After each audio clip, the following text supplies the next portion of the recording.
It's great to have you with us from wherever you're tuning in from. For more information about Elevate Church or to contact us, head to our website elevatechurch.me and take us wherever you go by downloading our Elevate Church AU app. We hope this message inspires and helps you to take your next steps in your journey. Good morning. So it's the first Sunday that I am preaching in February. So we like to just zoom out a little bit of what God is doing, not just here in Perth, not just live, but also beyond our four walls, beyond our Perth metro area. So, I say this every month, all that we see when we gather together here in Perth, all that we see is not all that there is. And we have three kind of front-facing avenues that we use to fulfill our mission. This is what we call our live experience, which is great if you live in the Perth metro area and you're willing and able to be here from 10 o'clock to 11 o'clock on a Sunday. Great. Thankfully, our reach isn't limited to people who can tick those boxes. Beyond our live experience, we have our online experience that's literally live now, 10 every Sunday and 5 p.m. And then we have our podcast, which we take the message from our live experience and we publish that on all good podcast platforms. And that's approaching 80,000 listens, which is a pretty exciting milestone. We actually have 510 episodes there, Jared. So it's pretty cool. Our media team are the ninjas that make this a reality, which is great. And then in January, the top 3 countries that listened to our podcast was India at number 3, the USA at number 2, and a very surprise entrant at number 1, Australia. And as obvious as that might sound, we very rarely make the top 3, but brilliant. So how about we welcome our podcast people today who are joining us for week 2 of a series we've called All In. Now, last week, Steve Hall launched this series with us, a message called I'm Invited. One of the important things for us as a church and for us as Jesus followers is to look at what Jesus did, and that gives us an idea of what was most important to him. And Jesus actually had this uncanny habit of prioritizing unlikely suspects with his time and his attention. And as the body of Christ, it's incumbent on us to be that today, to prioritize what, and I'm going to use the term that Jesus would have used in his time, the sort of people that religious people were surprised that Jesus prioritized. And so I encourage you, if you missed that, you can go back and listen to that. But it's what Jordan was saying a moment ago. It's about being the sort of church where people can come in who don't have it all together, who don't have to fear of being judged. I mean, Steve shared a story of a lady who had a sense that maybe she was meant to go into a church, and she sat at the steps and asked the question in her mind, am I going to be welcomed here? And actually concluded that she probably wasn't. And so she left. And we have to strive to ensure we have a reputation in our community that that's not who Elevate Church is. That you can come in as you are, and the great thing is that maybe you don't have to stay as you are, that Jesus can do some transforming. Today I want to lean into this idea that I'm influential, that you're influential. Now, this is a word, influencer, you probably heard recently, bandied around, and I'm pretty sure I know what you think of when you hear the word influencer. Now, I went on to Urban Dictionary. I don't recommend spending a lot of time on Urban Dictionary. You'll have to take a shower after you read certain definitions of things. But here's how Urban Dictionary defines influencer. A word Instagram users use to describe themselves to make them feel famous, and more important, when no one really knows who they are or cares. Usually the type of people that call themselves foodies and post pictures of their avocado and toast because they can't really do anything else interesting. Usually also post their last holiday asking someone to hashtag take me back. And I know I first read this and I'm like, who hurt you, bro? It's a very scarred individual that wrote this definition. But look, this is not shocking that this is how the word influencer would be framed today, because that's literally how it's been co-opted. You know, platforms, YouTube, TikTok, Instagram, defined by the number of likes and followers and views and shares. That's more over how influencer is defined these days. But look, I want to go back to the more classic definition. I've got nothing against this. In fact, some of the tools and these platforms, if you use them to make a difference and not just make a noise, they can be very, very powerful to actually influence for the better. So there is opportunity. I'm not here to dunk on anyone who might fall into this category, but let me just go back to the classic definition. Merriam-Webster Dictionary defines influencer as a person who inspires or guides the actions of others. And the reason I like this definition isn't because it's classic and I'm old school, anything like that. It's more because the other group is sort of an elite niche category, the people with the millions of followers and so on and so forth. But let me tell you who falls into this category. A loving parent, a teacher, a coach, an Elevate group leader, an Elevate team member, a community volunteer, an encouraging text message sender. You know, the person that you get shocked when someone texts you and they're not asking for anything and they're just texting to say something encouraging. Influencer. The life-speaking colleague who likes to gather in the break room to speak life about you when you're not there. The boss who builds staff up, not just expects them to meet KPIs. Influencers. Now I want to go to another level of a definition that I would say is the most important way to define influencer. And I put it this way: an influencer is a person who is reaching people and building people for Jesus. You know, I'm all into teaching kids coding and maths and, you know, algebra that they'll never use again. I mean, great, fine. But look, this is the most important thing that we can, on the time we've got on our planet, to influence people in. So by definition, we can and are invited to be influencers. Matthew, one of Jesus' biographers, recorded Jesus teaching what ultimately has become probably his most famous sermon, called the Sermon on the Mount. And Jesus kicked off with blessed are the cheesemakers and talked about all that sort of stuff. Some of you are familiar with that.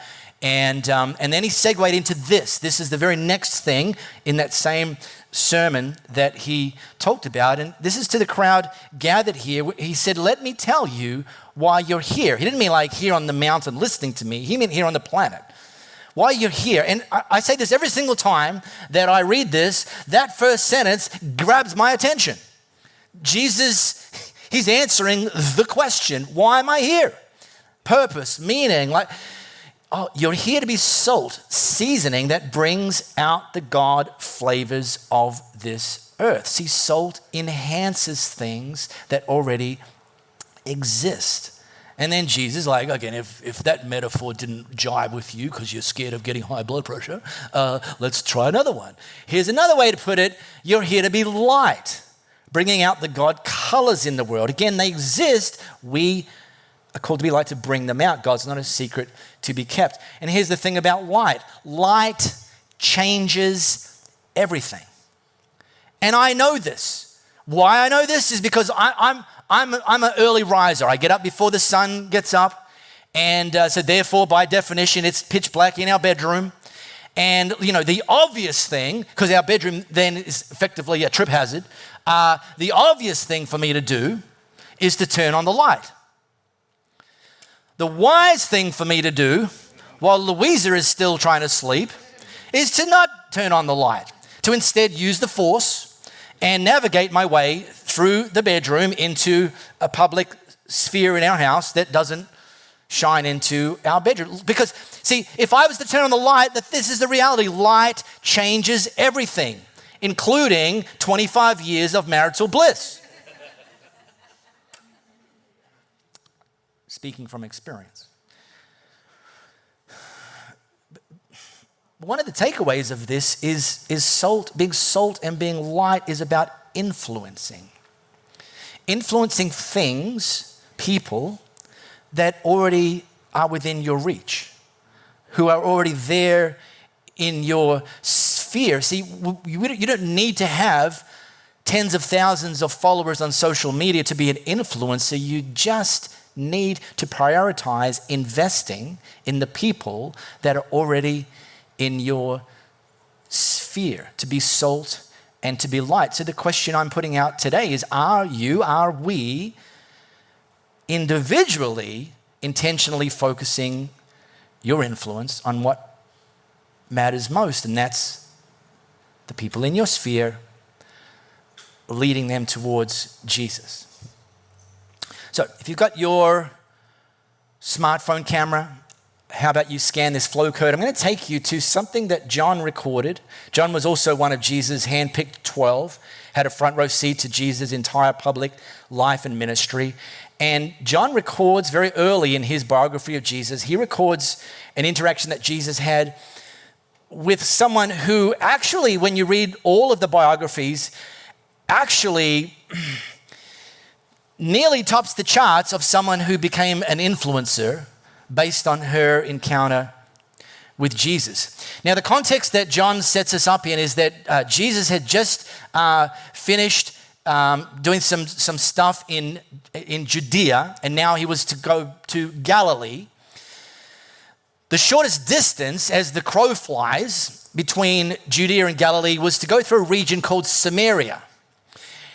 And as obvious as it might seem to take the shortest distance when you're hoofing it on 2 feet, Jewish people, who Jesus was, Jewish people would never do that. They would never go into, let alone pass through Samaria, because actually the Jewish people and the Samaritan people, they were actually like arch enemies. And there's a very long and involved backstory, which I don't have time to get into. But let me tell you, in this moment in history, when Jesus was faced the prospect of, do I go through Samaria or not? At this moment in history, Jewish people didn't even consider Samaritan people as being human. Okay? That's a pretty low regard right there. But Jesus went through Samaria, chose to take the path that he wasn't meant to culturally. And this is John recording. Jesus was worn out by the trip. Some of you right there are like, oh, I can relate to Jesus. Every Thursday morning. Sat down at the well. He's worn out. He sat down at this particular well. It was noon. And a woman, a Samaritan, came to draw water. Let me double click, don't just go back. Let me double click on this fact that John inserted. 3-word sentence, it was noon. Which is like, so what? Women who were the sort of domestic CEOs in that culture, it was their responsibility to go daily to draw water from the well. But they wouldn't go at noon. Not in Samaria, because Samaria was like hot, like peak Perth summertime hot. They would go very early in the morning while it was cooler, and they would also just technically, that would be a bit of a gathering session. Sometimes another thing starting with G, but gathering session. This woman was not in the habit of going out first thing in the morning, because there was other women from her village there. And I'm going to come back to why that matters. Jesus says to her, and not only are Jewish people not meant to be in Samaria, they're not meant to talk to people from Samaria. Jesus said, would you give me a drink of water? And then he said, actually, if you knew the generosity of God and who I am, actually you'd be asking me for a drink. And I would give you fresh, living water. Now, I like this lady. She was a bit spicy. She fired back, sir, you didn't have a bucket, bro. This well's deep, so how are you going to get this living water? And Jesus said, look, here's the great thing that I'm offering here. Everyone who drinks the water that I'm offering this water will get thirsty again and again. Well, the woman said, okay, sure. I mean, give me the water so I won't ever get thirsty, so I won't ever have to come back to this well, so I can tick one thing off my list of things to do every day for the rest of, great, this sounds great. And now we learn why she was choosing to go to the well at noon. Jesus said, okay, sure. Go call your husband and then come back. And she's like, about that. I have no husband, she said. Jesus said, well, that's nicely put. I have no husband. A bit sarcastic. You've had 5 husbands, and the man you're living with now isn't even your husband. 5 husbands, and now she's on to number 6, but now she's shacked up with him, not even married. I think this would even be considered somewhat like newsworthy today. But back then, this was peak scandal. See, actress Liz Taylor went through 7 husbands. In fact, it was rumored that baked into her wedding vows, she had the phrase, don't worry, I won't keep you long.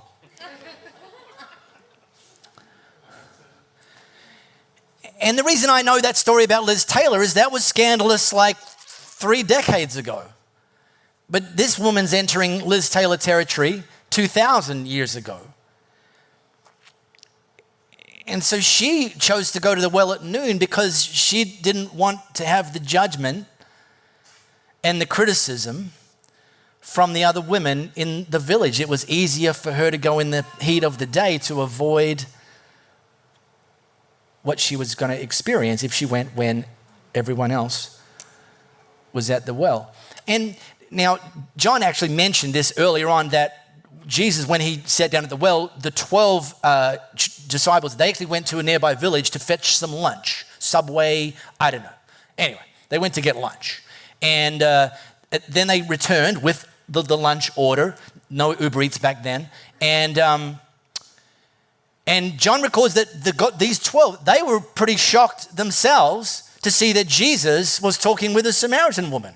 Like, what? And the woman saw the look in their eyes and decided, it's time for me to get out of here. And so she scooched back to the village to avoid these 12 that she anticipated were going to judge her as well. But thankfully, that wasn't the end of this chapter for the woman, because back in the village, she told the people, come and see a man who knew all about the things I did, who knows me inside and out. In other words, like, youch. But that wasn't her vibe. She said, do you think this could be the Messiah? See, she didn't have to tell them her backstory. They knew her backstory. They knew she didn't have it all together. They knew that she wasn't the sort of person that God liked. And yet what she was able to tell them is that she had an encounter with Jesus. That was her story now. And because they knew her backstory, I mean, you wouldn't be surprised to learn, if you keep reading, that they said, listen, lady, you're in Liz Taylor territory. Ain't no way we're listening to you. Why in the world would we listen to you? Why would we go anywhere with you? You have no influence here. But that's not what happened.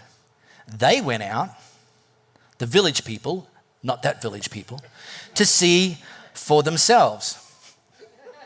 Thankfully, despite her backstory, she didn't crop herself out from being an influencer. In fact, she let her mess become her message. So I just want to finish and just zoom in on your story and the power that it can have. I'm talking about your Jesus story, the power that it can have when you share it. But I'm also aware that not everyone is in the habit of sharing their Jesus story. Some people actually crop themselves out from sharing their Jesus story, feel somehow disqualified. And the two main groups that I've witnessed crop themselves out from sharing their Jesus story, one group is what I call the hookers and cocaine group. And this group crop themselves out because of the scandal and the judgment and the guilt and the shame that they've got hookers and cocaine in their backstory.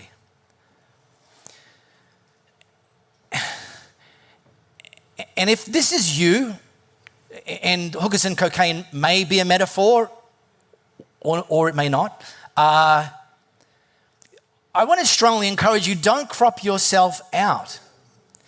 Because if you've gone from this place and you've had a Jesus encounter, and this is no longer your today's story, but it is your backstory, when you share your Jesus story, you're actually sharing a rescue story. And if Netflix has taught us anything, it's that people love a good rescue story.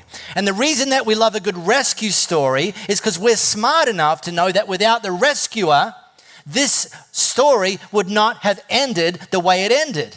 The miners in Chile, right now, the earthquakes in Turkey and Syria, every human that gets pulled out of those remains alive, it's a rescue story, and we're on the edge of our seats. We love a rescue story. If this is your story and you've had an encounter with Jesus and it's your backstory, but you're in the process of being transformed, your mess can become your message. Let me show you what happened. Many of the Samaritans from that village committed themselves to Jesus because of the woman's witness. She didn't feel the need to start by going to Bible college. She didn't feel the need to check into counseling. She may have done those things later, but she simply said to them, he knew about all the things I did, just like you knew and know. He knows me inside and out. Now, another group, and these I'm talking in very general terms, and this is very much on the other end of the scale, of people who I've seen crop themselves out from sharing their Jesus story, is what I call the seemingly unspectacular people. And these people have cropped themselves out from sharing their Jesus story because they're pretty convinced that at the dinner party it's just going to turn into a yawn fest. These people don't even know where to find hookers and cocaine.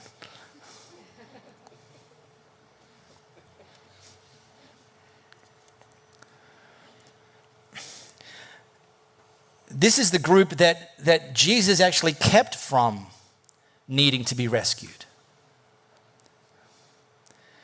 But I have intentionally called them the seemingly unspectacular, because let me tell you something, every loving parent wants to hear this story. Because they want to know that it's possible for Junior to just maybe not have to need rescuing when he or she is 15 or 21 or 35. And in a world where it is so easy to tumble down the hill and need rescuing, where there's so many ways to get there, to hear that actually, Jesus, we use the phrase in our society, it's better to have a fence at the top of the hill than an ambulance at the bottom, right? Jesus is both. He can definitely come along when you're at the bottom of the hill. Absolutely love that. I mean, thank God he can, and he does. One of the reasons we called ourselves Elevate is that Jesus is willing and able to lift us up out of the miry clay and set our feet upon a rock, a higher and better place. Love that Jesus rescues. I also love that Jesus protects. Yawn first. Can we just get back to the hookers and cocaine? Yeah, they might not make a Netflix documentary about your story because it's just so seemingly unspectacular, but it's not unspectacular. But reality is that, like, your Jesus story is going to fall somewhere between the hookers and cocaine and the seemingly unspectacular. Like, here's a handy challenge that I stumbled across. One of my friends in the UK pitched it a few years ago. Is, could you tell your Jesus story in 3 minutes? Because, you will potentially have opportunity, but maybe only 3 minutes from time to time. Could you do it, Now, decades ago, this is how you would tell the story. Let me put this graphic up, and I apologize, you can't unsee these graphics, they're terrible, they don't match, and there's a reason for that, is because there's no current graphics. These are from, I had to go down to my local library and use the microfiche machine, and it was a whole thing. Because this is like decades ago, this is how you would tell people, not your Jesus story, you would be encouraged to tell them the Jesus story. We're on this side of a cliff. God's on the other side of the cliff. In between is sin, so we're separated from God, and we can't get over the sin, so we can't get over to God. But thankfully, God sent Jesus Christ, and he died on a cross, and we can just walk across that cross, and we can be in a relationship with God. Great. It's not less than 3 minutes. That's less than 1 minute. And there was a time when this was quite effective, right? And by the way, it's 100% true. Like, I'm not doubting the veracity of this being the story. But the way in 2023 that people listen and relate is more about your story than it is about the story, right? See, your story is powerful. The reason your story is powerful is really there's two main reasons. Number one is often a story is the shortest distance between two people. You ever met someone for the first time and they tell you a bit of their story and you're like, wow, there's a connection just because a story can be the shortest distance between two people. The second reason your story is powerful is it's your story. No one can call BS on it. I mean, they could call BS on whether Jesus was really involved or you just had some good, self-help books on the coffee table. But it's still your story of life change and transformation that you credit Jesus with empowering. So could you tell your story in 3 minutes or less? My story falls pretty well in the seemingly unspectacular category. Sorry, massive disappointment, never been to see a hooker, never snorted a line of cocaine. I know. I'm over here in this group, but let me tell you my story and let's see if I can do it in 3 minutes or less. Hey Siri, set a timer for 3 minutes. Great. Okay, she's on. So I was raised in High Wycombe in a Catholic family, and my parents are one of those rare breeds of Catholics that actually go to church every week, and my brother and I went with them. And it set me up with an awareness of God, but God was sort of like a distant kind of thing, and there was a lot of tradition and routines and so on and so forth. And anyway, in my early 20s, I got involved with a group of young adults, 20-somethings, who happened to all be Catholic, but they started to talk about this notion that you could have a personal relationship with Jesus. And I'm like, personal relationship with Jesus? You mean the dude on the cross that's dead?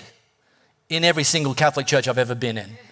And they were like, yeah, but he's not dead. He's alive, and you should read it for yourself. And if he's who he says he is, we would encourage you to invite him to become your personal Lord and Savior. And I'm like, I'm 21. Why didn't anybody tell me this earlier? And so to me, I'm like, I'm in. Hello, prayed that prayer, bam. No hookers and cocaine, just like brought up in the Catholic Church. But I had massive anger issues. I've taught about them before. I'll teach about them again. Massive insecurity, huge character flaws. And those types of things, they weren't just destroying my life, they were actually doing damage to the people in my sphere consistently. And through immersing myself in good biblical teaching, in reading the Bible for myself, which is something that you weren't technically encouraged to do growing up in the Catholic Church. It's like that was the priest's job to read it to you. Learning to pray, be encouraged, and so on and so forth. That over many years, those life-crippling, ceiling-inducing issues in my life have no longer have the control over my life that they once did. And I'm convinced, because of those issues, I either didn't know about them, I didn't care enough to fix them, or I didn't know how to fix them. But in the last 33 years, same age as Jesus, since 21, this transformation process has continued, and that could be true for you. We really hope you got a lot out of this message. If you live in the Perth area, we'd love for you to join one of our live experiences. For times and directions, as well as information, head to our website, elevatechurch.me. For those of you beyond the Perth area, we'd love for you to connect with our online experience, which premieres every Sunday via YouTube and Facebook Live, and on demand immediately after. And to partner with us to reach more people by giving financially, head to our website, elevatechurch.me, and also download our Elevate Church AU app.